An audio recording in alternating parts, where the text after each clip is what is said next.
नमस्कार मैत्रिणींनो, मी अलका घोडके माझ्या किचनमध्ये तुमचं अगदी मनापासून स्वागत करते। तर आज आपण बनवणार आहोत दही वड्यासाठी हिरवी चटणी। दही वड्याची सुंदरता ही त्याच्यावरतून टाकलेल्या लाल हिरव्या चटणी आणि चटपटीत मसाला यामध्येच लपलेली असते। दही वडे, लाल चटणी आणि त्याचा चटपटीत मसाला कसा बनवायचा याचा व्हिडिओही मी बनवून त्याची लिंक डिस्क्रिप्शन बॉक्समध्ये दिलेली आहे, ती एकदा नक्की बघा आणि ट्राय करून बघा।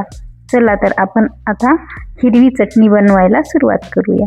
ही चटणी आपल्याला कोणत्याही चटपटीत पदार्थासोबत खाता येते, जसं की समोसा, कचोरी, पाणीपुरी अशा अनेक पदार्थांसोबत ही चटणी आपल्याला खाता येते। चला तर पटकन चटणी बनवायला सुरुवात करू। त्यासाठी मी इथे एक मिक्सरचा जार घेतलाय आणि त्यामध्ये हिरवीगार अशी कोथिंबीर स्वच्छ धुवून बारीक कापून घेतली आहे। यामध्ये मी थोडेसे देठ पण घेतलेत, कारण की देठ घेतल्यामुळे आपल्या चटणीला दाटसरपणा येतो छान। आणि 2-4 हिरव्या मिरच्या घेतल्यात मी खुडून। तुमच्या आवडीनुसार तुम्ही तिखट कमी जास्त करू शकता। आणि अर्धा चमचा मीठ घेतले मी चवीनुसार।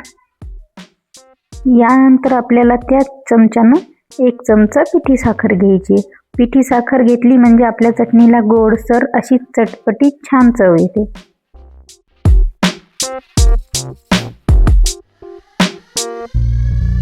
आणि यानंतर आपण कढीपत्त्याची पाने घेणार आहोत। काही जर पुदिना असेल तर पुदिना पण तुम्ही घेऊ शकता। कढीपत्त्याची पाने मी इथं स्वच्छ धुवून घेतली आहेत आणि फ्रीजमध्ये मी अर्धा तास पाणी ठेवलं होतं थंड व्हायला। थंड पाणी घेतले यामध्ये टाकण्यासाठी, किंवा मग आपल्याला बर्फाचे तुकडे घालायचे असतील तर ते पण आपण घालू शकतो यामध्ये। थंड पाणी घेतल्यामुळं काय होतं, आपली चटणी खूप वेळापर्यंत हिरवीगार राहायला मदत होते। आणि आता मिक्सरला फिरवून घ्यायची। ही बघा, अशी आपली चटणी मिक्सरला फिरवून घेतल्यानंतर कशी मस्त हिरवीगार अशी चटणी तयार आहे।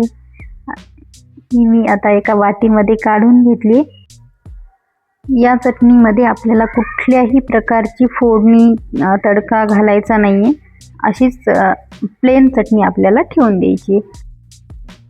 चटणी कशी झाली आहे ती एकदा कमेंटमध्ये नक्की सांगा आणि व्हिडिओ आवडला असेल तर लाईक करा, चॅनलला सबस्क्राईब करा आणि बेल आयकॉनला क्लिक करा। भेटूया आपण पुढच्या अशाच नवनवीन व्हिडिओमध्ये। तोपर्यंत बाय बाय।